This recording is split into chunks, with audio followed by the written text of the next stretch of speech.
It's an ML Sports Take brought to you by Welch & Company Jewelers and Arc of Onondaga. Here's my dream head coaching situation for the Buffalo Bills. I know this is a stretch, it's a reach, it's probably from the moon, and that's okay. I mean, I've seen a certain Buffalo media person say they want Marcus Freeman as the head coach, and look, everything's on the table, including Mike McDaniel as a head coaching candidate. Oh, that would be a disaster. That would be a step back from Sean McDermott, a complete whack job. He's always baked in media press conferences. He's a great offensive mind, but the Bills have dusted him for his tenure in Miami. He's a great offensive mind, maybe as an OC with a different head coach handling the culture in the building and some of the team stuff, but Mike McDaniel is shown to be a disaster as a head coach. Probably one of those guys as an OC, better off in that spot than an HC.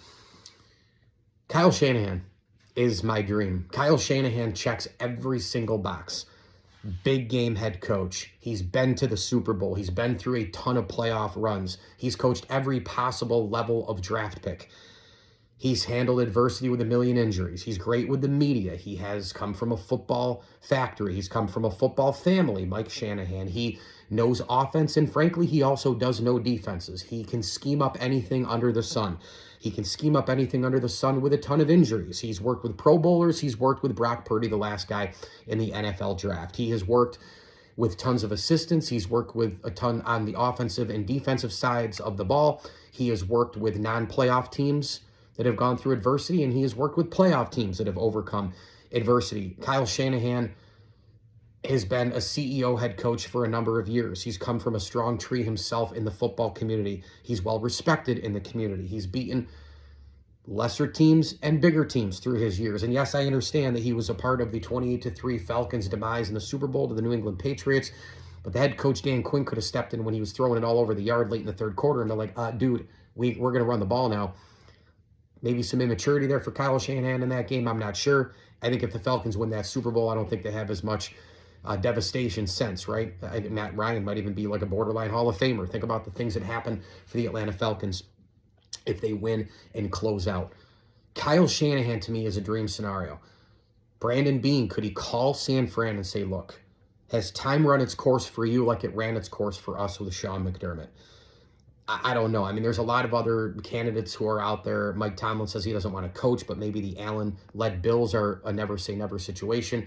We've heard the name Brian Flores. We've heard Mike McDaniel. We've heard Brian Daboll. We've heard Joe Brady. We've heard all these different guys. We've heard some ridiculousness like Todd Monken with the Ravens. We've heard about some guys who have zero experience. We've heard about Davis Webb. Could it be a Brian Daboll head coach and a Davis Webb as an OC? I don't see Brian Daboll coming in and keeping Joe Brady because I think those guys both want to be head coaches, and I think their ego and testosterone would battle in terms of the offensive play calling as a whole. You are the head coach, no doubt about it, with an offensive philosophy, and you are the OC, no doubt about it. But you guys got to kind of work together here. Two highly efficient, high testosterone, high ego guys, offensive coordinator and head coach, guys who have been OCs, guys who want to be head coaches, and a guy who has been a head coach. It's going to be a little friction there, and that's where you might lose a lot, right? Not having Sean McDermott in terms of the overall culture and team building and kind of handling situations and all the rest. But Brandon Beane's got to get his shit together in terms of getting the roster going, right? I mean, a couple of Pro Bowlers since 2019 outside of Josh Allen, the disaster that they had this year, sleepwalking through the trade deadline. It might not matter who he hires as a head coach, and then that person hires as OC. If Brandon Beane can't get his shit together and deliver some goods for Josh Allen and start to get a little bit better in terms of the draft. This guy right now is not an elite GM. He's not a great GM. In fact, he went from a very good GM to a good GM, maybe even an average GM, and he's got Josh Allen as his quarterback. Yeah, I give him credit for getting Josh Allen, for getting James Cook, for getting some of these guys, finding Cole Bishop, finding Benford, finding Taron Johnson, who, by the way, this year regressed a little bit, not giving up on him, but he did regress. But think about the busts by this guy, the Keon Coleman's, the Ed Olivers. Think about the busts of a Kyer Elam. Khalil Shakir was a great pick, I think, so far. There's been some great ones on the offensive line. They've shifted some people around, Connor McGovern, etc. But once they got these pieces in, look what Aaron Cromer did for that offensive line. And oh, by the way, he's retired now as well. Brandon Beane, no matter who he hires, has got to get his shit together from a roster development and roster creation standpoint going into next year. And oh, by the way, since you fired Sean McDermott, you better get to the Super Bowl. Why? Because if you don't get to the Super Bowl and you get to, I don't know, another divisional playoff, or you fall short of even that in any capacity, wild card team, miss the playoffs, that could be a possibility too. Could you imagine next year, in the first year of the stadium, the Bills regressing so bad after firing Sean McDermott that they missed the playoffs immediately? Now, it could be a step backward to take 10 forward. We don't know. But holy hell, the the roof will fall in to the city of Buffalo if they miss the playoffs next year. What if they do what Kansas City did this year?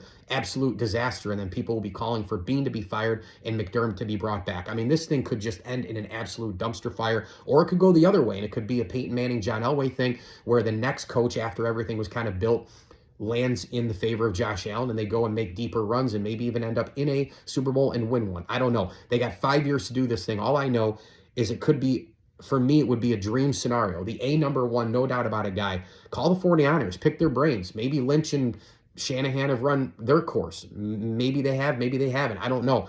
But all these names, all these coordinators, all these recycled guys, all these up-and-comers, all these people within the Rams and the Jaguars and all these franchises, my dream scenario would be Kyle Shanahan. And maybe you have to trade some assets to get him.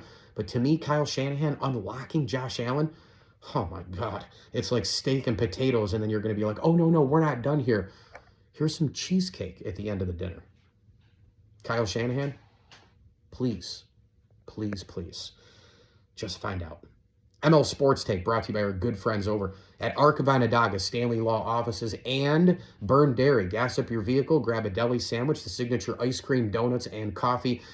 On your way into work as well, you can pick up just about anything in terms of hot and cold breakfast food, and hot and cold breakfast includes the lunch later and the dinner later. You got pizza, you got burgers, you got chicken nuggets and tenders. It's all there at Burn Dairy. And of course, ask about gift cards and the rewards program as well. Download the app today at Burn Dairy. Burn Dairy, it's all good. Also, thanks to some select partner friends of the program, Ed and Chris Duty, John Kilb, Dan Van Hart, Dan Reynolds, Brent Bowden, Matt Motika, Mark Alberti, Dan Davidson Jr. and Sr., and the Swan family. As I always tell you, enjoy the games.